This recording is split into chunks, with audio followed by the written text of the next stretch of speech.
Michelle. Daniel, OG Rose, and today we're going to be talking about the release of thoughts. Confetti! Confetti! Confetti YouTube drops. confetti.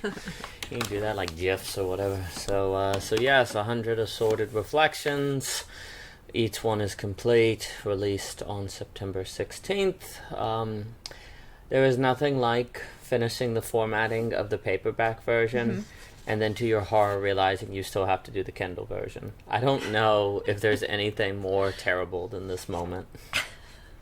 Daniel, you need a little, you need like so a badge. Awful. You need like a... No, it's just awful. Like, you do the paperback, and you do this, PDF, and it's formatted, and... You got your Kindle badge. And then, the thing about the Kindle, too, on, what? the Kindle Create, you can't change lists. So any, numbered lists in the paperback, if you just upload the doc to the Kindle Create, all the lists are a mess. So you had to go through, take them out, remove formatting, all these fun little things. And for some reason, Kindle Create this morning decided to update. And you know what it decided not to do after it update? Work. It decided not to work. And it wouldn't upload any docs or docs files. So they all had to be copied in manually on the day where we probably have, seconds before it's too late to get the book out in time. Really grand. Good job, Kindle Create. Thanks for your update. I can see why. No, this is why people when they get Windows 10, they get some operating system that works. They just never update again ever, and it's super vulnerable to every new virus known to man. But you update, your computer blows up. It's sitting on your desk, and you click a button, it blows up. Anyway, there is nothing worse than realizing you still have to do the Kindle version, because it's a Kindle version is an entirely different book. You have to, reformat the whole thing when you do an EPUB. So anyone out there trying to write a book, don't forget, you still have to do the Kindle version. And it's great. It's really grand. But behind the scenes of getting a book out there, No, it's funny. Well, just the formatting. The formatting's crazy. Well, you have to have the margins correct, and and getting the cover that has the right specs, that is a blast. But no, the moment... I do that special moment. There is a really special moment. Someone gets a Kindle version just to make it worth your time. Yeah, right. Someone, just one person, get someone out there. Someone get the Kindle version. We want that $4 royalty. Oh gosh. So yes, Thoughts, which is 100 pieces. Actually, some of them 2012. There's some. The one Learning to Speak, I think, is 2012. Some of the different ones on basic math. A lot of them going response to some of the different works that people have put out. Javier, Dawood, Trey, Cadell, different individuals. Just Reka. Thoughts, or Dr. Reka's on the Frequently Asked Questions book. That might have been 2011. And responses to the different thoughts. Dr. Simpkins, Chad Haig.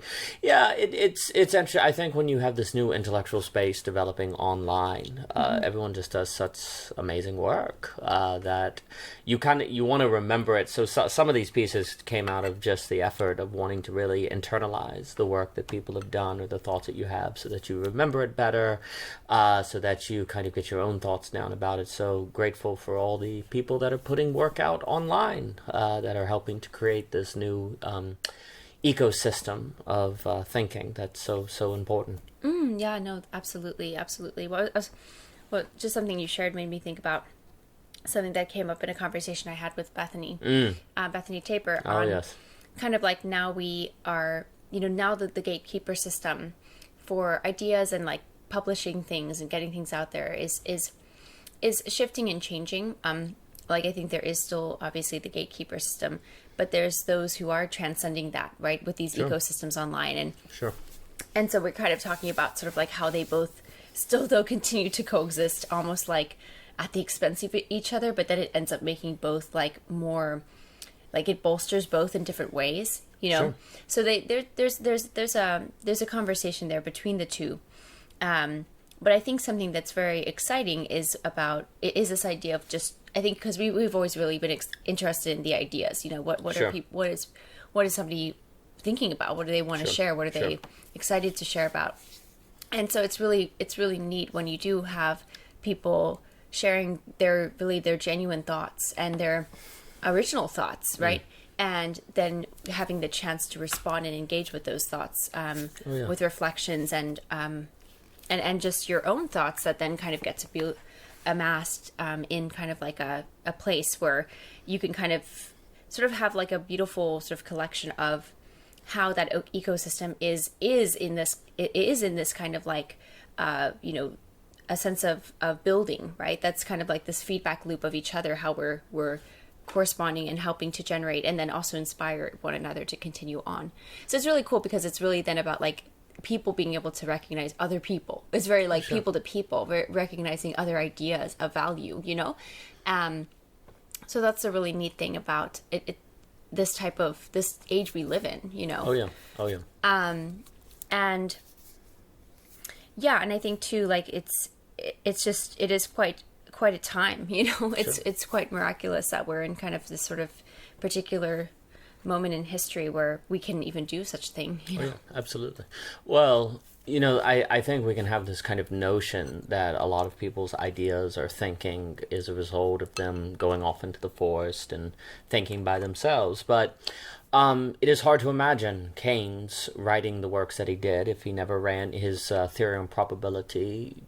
He basically changed it or even threw it out after Frank Ramsey, the great genius at Cambridge, looked over his work, and Frank Ramsey also translated the first versions of Wittgenstein's Tractatus, and they're always talking with one another. They're having Bloomsburg group. Like a lot of the greatest thinking in history has been a result of the interactions of people, not a result of the solitary genius of an individual. And probably the later Wittgenstein was utterly transformed his direction because of his conversations with Frank Ramsey, and yet Frank Ramsey is not a name that is known nearly as much as, say, Wittgenstein. But there are all these nodes, all these connections. And I think one of the things that these environments, these intellectual environments online allow is a radical level of cross-pollination and interacting. And you don't feel like you have to get permission. If you're interested one morning in physics, you just, boom, you go to the physics channels. If you're interested one morning in the Scottish Enlightenment, boom, you go there.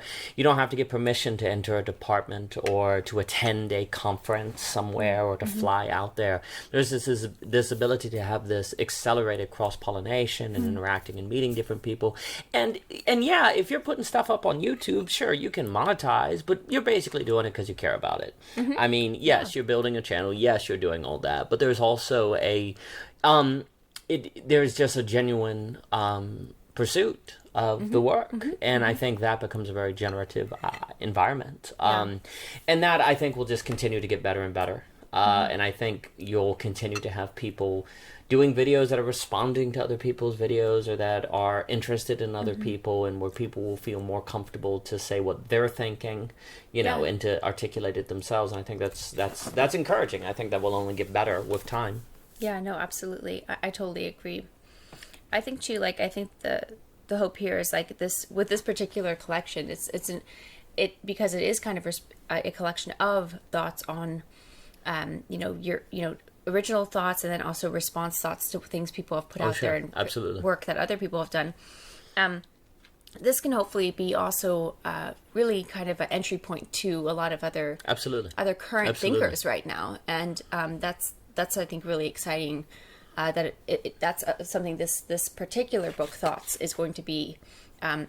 Offers that. It is going to be a great opportunity for people to get acquainted with, like Daniel Frege and all sorts of other thinkers. There's that Raymond Hessel. He does extraordinary work. I mean, he reads books that other people don't read and brings insights to the table that you don't hear elsewhere. And he had that one video where he was talking about the relation of the gymnasium in Plato's Republic, and kind of like, if you're not healthy, you depend on experts. If you depend on experts, it's hard to think for yourself. That's not because experts are bad, but because you literally do need them. If you say unhealthy, if you're morally unhealthy, then you're going to require lawyers. If you're physically unhealthy, you require doctors. And it's not that they're bad, it's that you literally do need their expertise. It's not that they're control. You literally do need their expertise. But that's going to be a threat to the philosophical life of thinking for yourself. And I'd never thought before of the role of the gymnasium in Plato's Republic to be kind of how it kind of ties into that. So, Raymond's channel is tremendous. He has great conversations with Joshua Hansen, Daniel Zaruba on that education medium conversation. That's, you mentioned Mr. Frege, Call of Design. There's a paper in there. on that, and Dr. James Simkin, I mean, we had that wonderful conversation on the ballistic missile defense systems and on how I basically would like to throw the trolley problem into the dustpan of history because it's useless. I'd like to replace it with the ballistic missile defense problem, not the trolley problem. Daniel, that's a mouthful. I'll tell you what, there's work. Cadell gave a great presentation of parallax on Jordan Peterson, which I really liked. Johannes had an interesting conversation on memory with Polaris on human mystery, on memory, I mean, and AI technologies. And, there's a lot of people doing fascinating stuff. And and everyone is doing their best to create and to add to the discussion. And it's a great time to be thinking. Yeah, absolutely. No, it's very exciting time, and very honored to know and get to know such people and see their work. And I think too, it's funny, I was just thinking about the idea of reflections in general. Sure. It makes me think of something that I learned from Thomas Jockin. Javier Rivera has started the Boober Sessions, which is great. Those are every Saturday on his channel. And just a kind of open time, anyone can come and basically just come and share something they want to share about, that they've are well versed in, or just something they've read that's interesting to them. Anyways, Thomas was sharing on AI tools to basically help with reading comprehension and such like that, and it's, I think, one of the greatest values of reflections, like writing reflections, such as these. The hope is always to solidify your understanding of what you have learned from, say, a Frege or a Raymond or whoever you've read or learned from, and so because basically Thomas was talking about how that is reading is so much of it is not is being able to be active with it, not just 100%. Passive. And he has this great system. He held up lots of stacks of papers. That was really cool. Yeah, I was like, that's amazing. I think we should call it the Jockin method. The Jockin method. Because I was like, is there technically a name? And he was like, Jockin method. Not really, but we could name it. Absolutely. In honor of Jockin. But basically, I thought that was really cool, and just this idea of how when you're actively asking questions and considering what it is that you're reading and writing, actually writing yourself from what you're reading or listening to or learning from, is what often helps to really show that you've actually understood it and can also progress that thought one step even further. And I think that's the beauty of these reflections. That's what they are doing.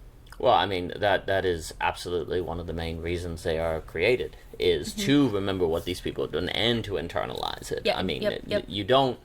I mean, when you hear something that, you go, you really go, wow, that's a really good idea. That's really good thinking. And there's a spark. You should try to capture it. And if you do internalize it and you remember a lot.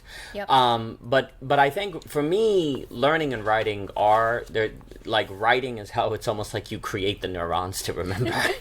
Writing is how you structure it in your head, how you put it together, and you really remember what these people have done. And these people have done extraordinary work. You want to remember it. You want to get it in your head and to keep it there. I mean, it's not in this collection, but there was that conversation with Pei that led to that whole reflection on how humans like to paint in the state of nature, which turned into 30 pages. So not only are you internalizing what was said, you're remembering the conversation, you're taking, you're drawing on what Pei said, but then you find yourself discovering a path that you hadn't thought about, and then you go down that path. So not only does the writing about these conversations or videos or the papers or books you read from all these different people help you internalize it, but it also leads you to discovering roads you didn't see before. So I think a practice, and Ethan Nelson and I have discussed this, a practice of really linking together reading and writing, talking and writing. I think the three are reading, writing, and talking. If you, in the life of the mind, you should be doing those three. Reading, writing, and talking. And they open up avenues that the others don't, and they kind of inform one another, and they're very, very important. Philippe, we had that, Dr. Nicola, we had that conversation, and I think 7 papers basically came out of that, but they're all a one on habits, all these long papers. But I think that is, I personally never feel like I remember much of something I don't write about. Like if I just listen to like a lecture and and not internalize, it just feels like noise. I don't want to say always, but it very often feels like noise. Or books. If you read a book and afterwards you don't go back and type out the parts you underlined or different things, I never feel like I retain the book. Like I have to go back and write it up to retain the book. So, a lot of what you said, Michelle, a lot of thoughts came out of efforts to retain the work that people online have done, or to retain the conversations we had with these different individuals, or to really take to heart, Mr. Hagg's book on the deep memes, the conversation with Ethan Nelson, what we did on beauty, in the meaning crisis and different things. So I think that ecology of practices, that's a phrase John Vervaeke will use. I think there's kind of an ecology of reading, writing, and speaking that is important to have together. Yeah, absolutely. And I think, too, what's great about this collection is that it also includes some reflections on some of the larger essays, longer essays. Yes. And I think that's very valuable, too, because you're taking sometimes like some of like, let's just take, the paper Immorality with the I am in parentheses. Great paper that can be like taken and the reflection kind of does right. Gives a kind of like recap in a sense, or sort of honestly like, let's distill this to the main nugget. Absolutely. And here it is. And I think that's really great because there's a number of papers. Yeah, there's a number that of are reflections just trying that are are like that. Yeah, the Immorality paper is like 20 pages long, but the main chunk of it, or one of the main points, can just be boiled down into absolute moral conditionality, or right. David Hume, the Deconstructing Common Life paper at the end of Conflict of Mind is quite long, but then David Hume makes a wedding venue paper kind of tries to bring that out. Right.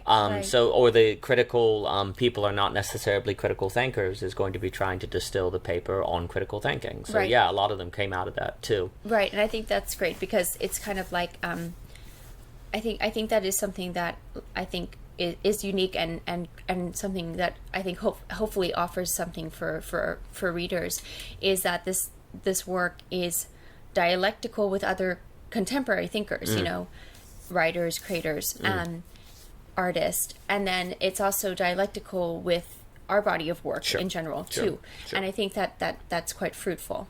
Oh yeah, absolutely. Well,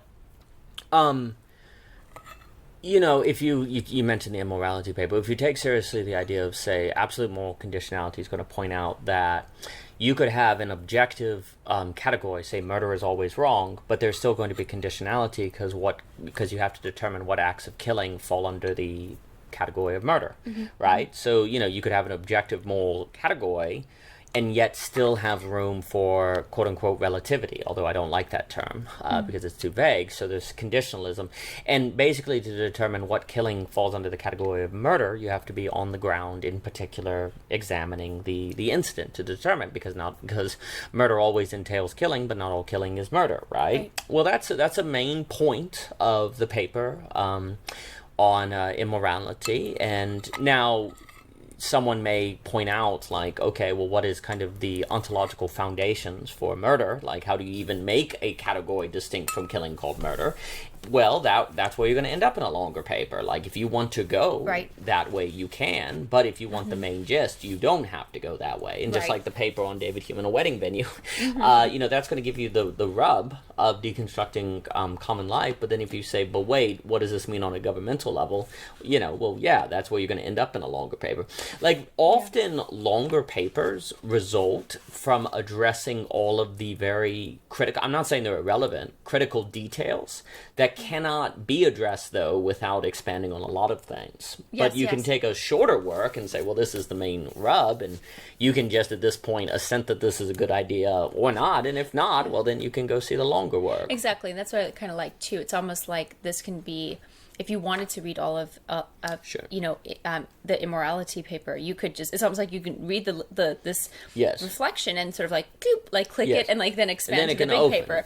And we have, that's why like it's so referential to the people we've been these contemporary thinkers, the people we've been mentioning, and then also the larger body of works that we have as O.G. Rose. Sure. So that's really neat. And I think too, like there, even just some of the topics covered here, I think will be very, there's just such a wide array. Like I think anyone could be able to find something that they would really be quite tickled by, or would strike their fancy in this book, because there's you called it what, a box of chocolate? It is. It's an intellectual box of chocolates. It is. It's. I love it. I just think that's great, and I hope people will be able to find some chocolates that they like in it. Well, there you go. The index is like the sheet you get with like the Walmart's chocolate, yeah, where it tells you that's pretty funny. Or the Godiva chocolates, and it tells you like which is which, and you're like, oh yeah, that one. Like, that's pretty funny. The strawberry cream filling one, or whatever it is. That's pretty funny.